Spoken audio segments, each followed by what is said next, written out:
cycles start with an undersupply in property because developers in recent years haven't been developing and adding more stock onto the market because projects aren't feasible.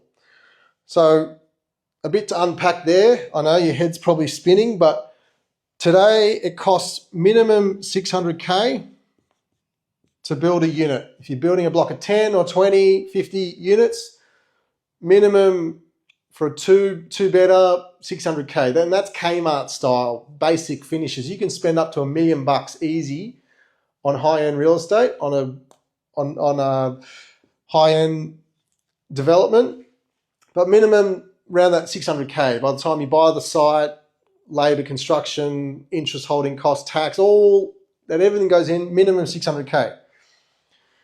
So we're buying in markets now for 200 to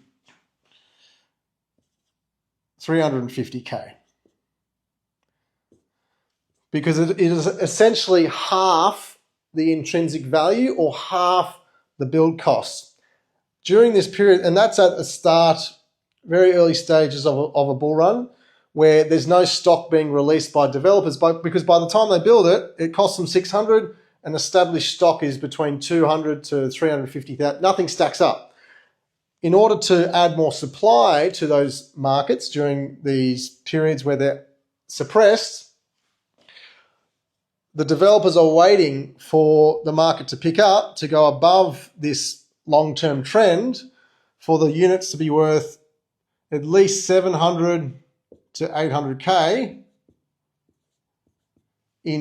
in value before they'll start building it, because there needs to be profit in the job. They're not just going to start building for the sake of it, even though we're in this supposed housing crisis. The market has to move in order to make projects feasible, at which point, when the market does start to pick